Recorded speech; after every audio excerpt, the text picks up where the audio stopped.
ആശങ്കാകുലമായിട്ട് തന്നെ തുടങ്ങുകയാണ്. എന്ന് പറഞ്ഞാൽ നമ്മുടെ യുവജനങ്ങളൊന്നും ഇവിടെ ഇല്ലാതിരിക്കുന്ന ഒരു അവസ്ഥാവിശേഷം, അവർക്ക് ഇവിടെ ജീവിച്ച് വിജയിക്കാൻ സാധിക്കുമോ എന്നവർ ആശങ്കപ്പെടുകയാണ്. അതുകൊണ്ട് അവർ പുറത്തേക്ക് പോവുകയാണ്.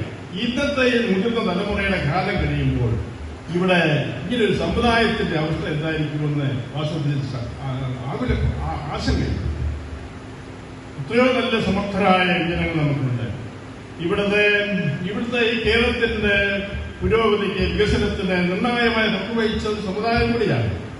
കാർഷിക മേഖലയിൽ ഒക്കെ ഉള്ള സംഭാവനകൾ മറ്റൊന്നും ഞാൻ സൂചിപ്പിക്കുന്നില്ല. ഇപ്പോൾ നമ്മുടെ കാർഷിക മേഖലയിലേക്ക് നമ്മുടെ യുവജനങ്ങൾ ആരും കടന്നു വരാൻ ആഗ്രഹിക്കുന്നില്ല. അതിനുള്ള അട്രാക്ഷൻ അവിടെ ഇല്ല. കാരണം കർഷകർ ഇന്ന് നെടുപുറപ്പെടുകയാണ്. കൊയ്ത്ത് കഴിഞ്ഞു, കൊയ്ത്ത് നെല്ലെടുക്കാനാണില്ല, യന്ത്രങ്ങളില്ല, വിത്തും വളവുമില്ല. ഇങ്ങനെയുള്ള പരാതികൾ ഓരോ വർഷവും ആവർത്തിക്കപ്പെടുകയാണ്. ഇതിനൊക്കെ ശാശ്വതമായ പരിഹാരം ഉണ്ടാകണം. നമ്മുടെ രാജ്യത്ത്, നമ്മുടെ സംസ്ഥാനത്ത് കാർഷിക മേഖലയെ, കർഷക ജനതയെ ഒരു കർഷക സമൃദ്ധ സർക്കാരായിട്ട് പ്രവർത്തിക്കുവാൻ സാധിക്കണം. കാർഷിക വൃത്തി ഇല്ലെങ്കിൽ നമുക്ക് എങ്ങനെ ജീവിക്കാൻ സാധിക്കും? കർഷകരില്ലെങ്കിൽ നമുക്ക് എങ്ങനെ ജീവിക്കാൻ സാധിക്കും?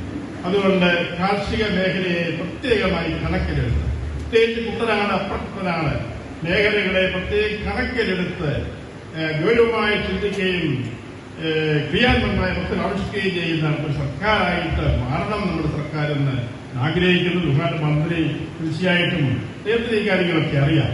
ഞാൻ ഈ അവസരത്തിൽ ഞങ്ങളുടെയും വികാരം ഇവിടെ ഈ അവസരത്തിൽ അദ്ദേഹത്തിന്റെ മുമ്പിൽ സമർപ്പിക്കുകയും ചെയ്യുന്നു.